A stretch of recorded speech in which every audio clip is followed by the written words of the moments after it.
Hey VC, Big Star 1000 with a change of perspective. I thought, why not? I usually shoot from just there, but today, hopefully a little bit less sullen and downbeat than last time. I'm sorry, I was just a bit, that's what the lockdown does to you. You have to live with your own thoughts all day long, and can be a bit of a loop, but there's always worse, and there's always worse places. Chile, for example, I was reading this morning, has had a 6-month lockdown, so there's always worse places. What makes our situation here a little bit strange as well is we can't travel from and to Australia until maybe middle of next year. So if my mum, for example, was sick and was dying of coronavirus, I couldn't go there because you just can't go anywhere. So that's really the one that's a bit tricky, but otherwise it is what it is. I've got 20 records as usual to show you. I revisited a lot of records, but amongst the records I revisited was this Dom Rumau, a Brazilian legend, on Muse Records. This lineup is incredible. Dom Rumau on drums and percussion, Sivuca on organ and piano. Sivuca is in guitar. He's he's a legend in his own right. Lloyd McNeil, who you know from Asha and Washington Suite and Lydia, classic jazz flautist. You've got Joe Beck on guitar, you've got Joao Donato on harpsichord and piano, Dom Salvador, Brazilian piano legend, Stanley Clarke on bass, Frank Tusa on bass. It's a who's who. This is a Brazilian tinged jazz funk record, very highly recommended. I was revisiting this and I thoroughly enjoyed it. Okay, I'll continue with some jazz. Here is a brand new reissue. Larry Young, Into Something on Blue Note. This is part of the Blue Note 80. Fantastic sounding reissue. Sam Rivers on sax, Larry Young on organ, obviously, Graham Greene on guitar, Elvin Jones on drums. Still lovely post-bop, slightly funky session, in the vein of the early Jimmy Smith records, a kind of like, cool organ session, a far cry from Larry Young's later offerings like Lawrence of Newark, for example. Nothing to do with that, but still very, very enjoyable. Lovely record and sounding incredible on Blue Note 80. I'll continue with some jazz records whilst I'm here. This fantastic Miles that I don't need to introduce really. Big fun. It is big fun indeed. This is a record that came out in 1974, so sort of a post Bitches Brew era, with the usual great lineup of Miles, Jack DeJohnette, John McLaughlin, Dave Holland, and others. M. Toomey, Benny Maupin, lots of names on this amazing double record. Highly recommended. Brilliant.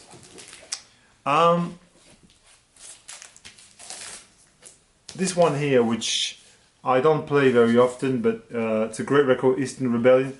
There's several volumes of these. There's, I think, 3 or 4 volumes. This is number 1, and it's a Cedar Walton piano-led jazz quartet with Billy Higgins on drums and the incredible tenor sax playing of George Coleman. This is a very Coltrane, sort of mid-period Coltrane sounding record. If you like you know, these kinds of Africa Brass or Blue Train, you know, this is it's in the same wheelhouse as that, you know.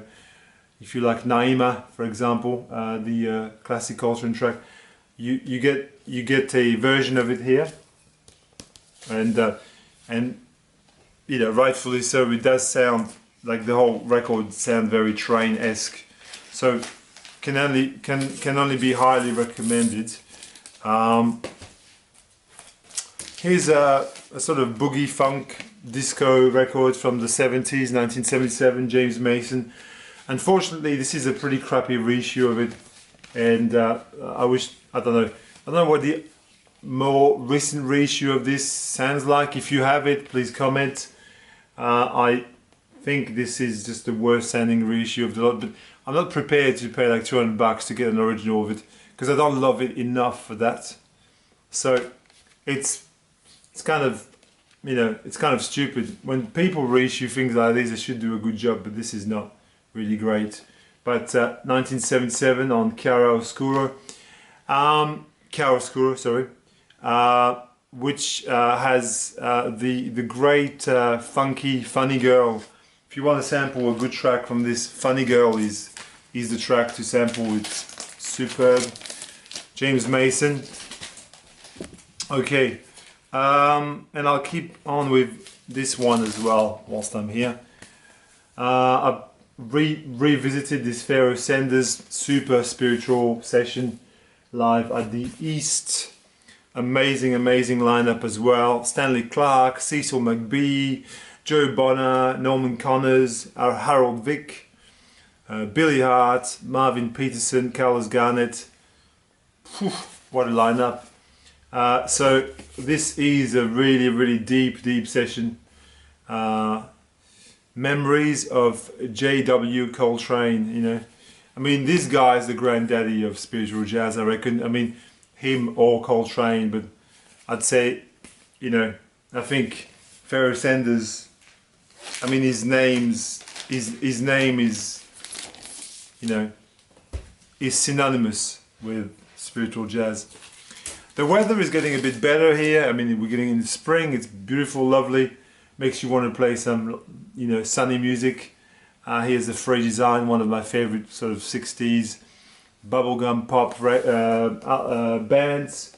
Californian band, you know, produced by Enoch Light on Project 3 Records. This is my favorite record by the Free Design, Kites of Fun. Make the Madness Stop. There's a cover of Michelle on this by the Beatles. It's a beautiful record, really like it. Some electronic music that I've been digging recently. Been playing a lot of heaps of electronic music. This is Underworld's third record, Dub No Bass with My Head Man, from 1994. The duo consisting of Carl Hyde and someone Smith. You can feel free to correct me, I can't remember. Paul Smith? No, not Paul Smith. What's his name? Well, it's a Smith Hyde production here, so someone Smith, I can't remember his name right now. And this is a fantastic sort of progressive house, trancey, ambient techno record. Fantastic, reissued in 2014 for the 20-year anniversary. Excellent record. I mean, it's between that or Second Toughest of Infants, and I think I prefer this one personally. I'll continue with some electronic music. Here's a CD that I've been playing a bit recently. Jan Jelinek with Loop Finding Jazz Records. Loop Finding Jazz Records. It's exactly what it's not, this record. It's just some beautiful ambient EDM, IDM, ambient techno.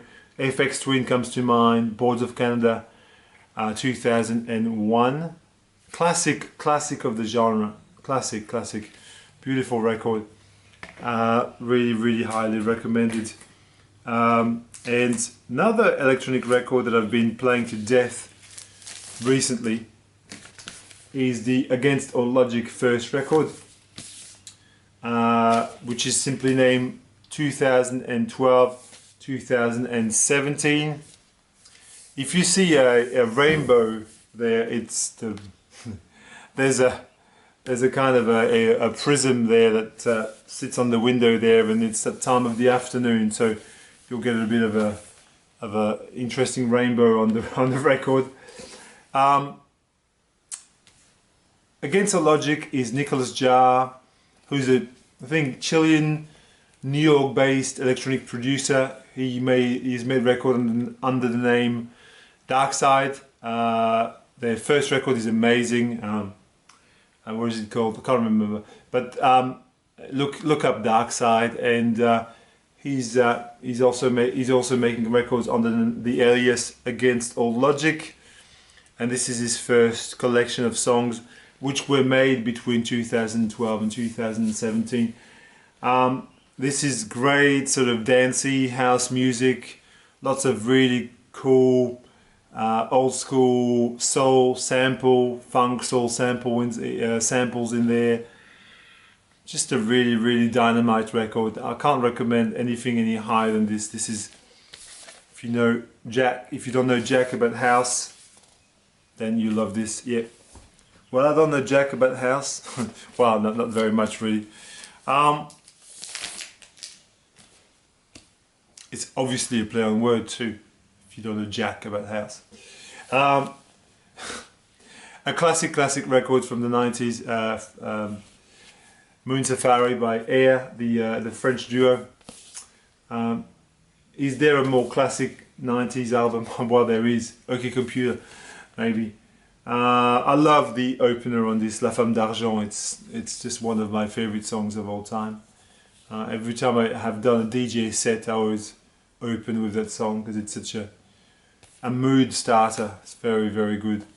Lots of really beautiful keys and kind of space age music, you know. I'll continue. I was talking about Radiohead a second ago. Here is an album that I revisit quite often. It's The Racer by Tom York. I love this record. I bought it just when it came out. This is the original press with the embossed etching. And obviously you got the eraser on this and Black Swan. My favorite one though is Harrow Downhill.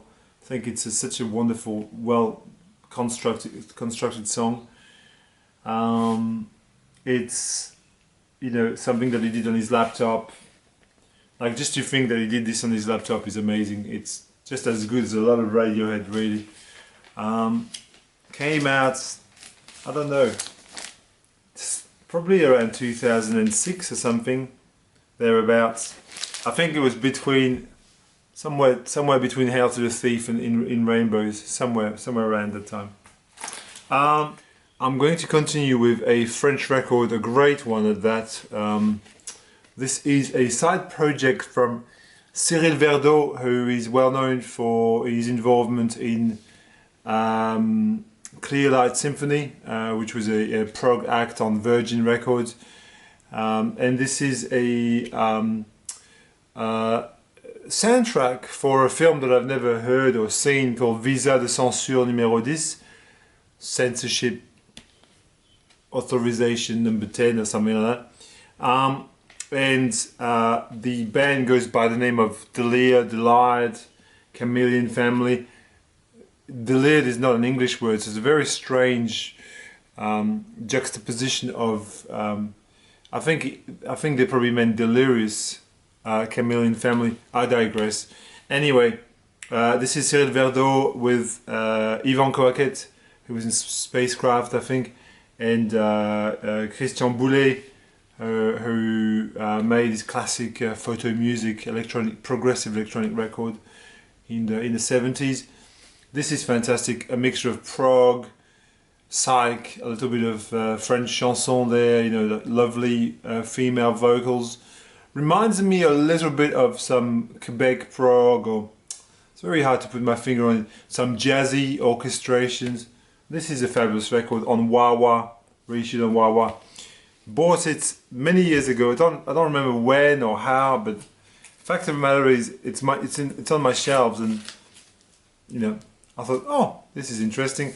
I played it about 3 times during the week. Speaking of Quebec, Harmonium with the Sinking Sizzle.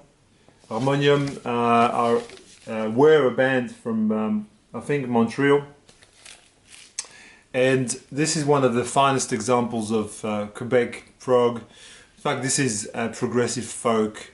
If you like Fairport conventions and things like that, this may be your bag, although they sing in French. But it's really, really lovely. The arrangements are brilliant. There's some beautiful electric piano and flutes and sax, and I mean, this is really, really expansive, you know, Les Cinq Saisons. It's a great, great example of Quebec prog. In a different vein, here is a very obscure Terry Riley record. It's a soundtrack for a movie called No Man's Land, and I picked this up in Switzerland a few years ago. I think I was with Chris for 127 Basket. I know you'll watch this, Christophe. And this was issued in Switzerland. It's the label is Swiss, so that's why over there it's probably easier to find them. It's a duo record with Terry Riley on organ and keyboards, and Krishna Bhatt, this guy here, who is a young, world-acclaimed sitar master who was born into a family of traditional musicians in Jaipur. So, plays sitar and tabla. You can imagine the results. Really sort of Hindustani meets modern classical. Really, it's a great record. It's superb. I've got 2 records here on the fantastic Spirit Muse label from, I think it's an English label. And the first one is a reissue of a classic spiritual jazz joint from 1978, Abdullah Sammy. All praise belongs to Allah, Lord of the worlds. It's a 4-piece band with sax, guitar, drums and bass, and it's fantastically spiritual, really great avant-garde jazz, very, very listenable, not extremely challenging in any way, shape or form, very, very, you know, you can get in the zone pretty easily. Was recorded in New York in 1977, sorry. And this was issued originally to the tune of 300 handmade copies, and therefore you're never going to get an original, not unless you're made of money and connections. But this is on Spirit Muse, it's fantastic. But Spirit Muse also issues new artists, and this is my favorite record this year so far, that and Big Yawn. This is Kahil El Zabar and David Murray, Spirit Groove. It's an amazing soul jazz, spiritual jazz record from Chicago. So Kahil El Zabar plays percussion and sings, and David Murray is well known on sax. He's had an illustrious career. I very highly recommend this. It is just sublime, this record. The songs are instantly memorable. It's really, really super spiritual. There's even a song called Train in Mind. Train spelled like Coltrane. The opening song, do yourself a favor. The opening song is called In My House. It's instantly memorable. I promise you, you will want this record and buy with confidence. In a completely different wheelhouse is this fantastic 3 LP box set with Janus Starker, the amazing cellist playing Bach on solo cello, suite for unaccompanied cello complete. This is the Speaker's Corner 2004 reissue of this. It is just superb sounding. It's it's the best sounding record in my collection, just about. It is so freaking fantastic. I can't say enough about this. I am a fan of solo or maybe duo cello. Like I love these. I'll talk maybe next week about Jacqueline Dupré and Daniel Barenboim doing you know, cello duets. It's just, I think, along with solo piano, solo cello is going to be, you know, it's going to be the purest form you can listen to this music. So this was originally released in 1966 and has been reissued lovingly. And one of my local shops, Dutch Vinyl, had copies of this. Not cheap, I will say that. But I you know, to support them. What I've been doing during this lockdown is I've been buying records from 2 or 3 or 4 record stores that I really love. I'll give them a plug right now. Plug 7. Give Plug 7 a plug. Plug 7, which is in the city. I buy records from them all the time. Northside Records, which is not far from Plug. The Searchers, also in the same street. And Dutch Vinyl. This came from Dutch Vinyl. Also I bought things from Alitude, and also at times from other, you know, like, but these are the main ones, and I like to support them because I want the shops to be there when the lockdown finishes. Last week I was talking about the Talking Heads, and I'll just continue with this record there that is super reminiscent of Remain in Light. It was made in the same year and features some of the same players, notably Nona Hendrix, who sings vocals on Remain in Light. This is from 1981, so during the Remain in Light tour. So you get a lot of the same sonics that appear on this. Jerry Harrison obviously was the keyboards and guitar player in the Talking Heads. He was also in the Modern Lovers. Imagine that, playing in 2 cult bands. This is fantastic. Don't hesitate. The book also made me revisit things that are peripheral to that New York scene. This is a fantastic comp of the French label Celluloid, comp of early hip-hop, mutant disco, boogie funk, post-punk. So you've got it's a compendium of the artists that were released by Celluloid back in the late 70s, and you've got the Last Poets, for example, Futura 2000, one of the early purveyors of graffiti or street art, Time Zone, which was basically members of Public Image Limited, Manu Dibango, Fab Five Freddy, another graffiti and hip hop pioneer, and some French post-punk bands like Mathématiques Moderne, Modern Guy. Fantastic comp, absolutely fantastic, and that gets you into the sound of early 80s New York. This is a sort of run-of-the-mill but fantastic album, The Police, Synchronicity. Arguably the best side of The Police, side 2, with Every Breath You Take, Wrapped Around Your Finger, Tea in the Sahara, and King of Pain. What a side, what a side. This is 1983. The Police, one of my all-time favorite bands.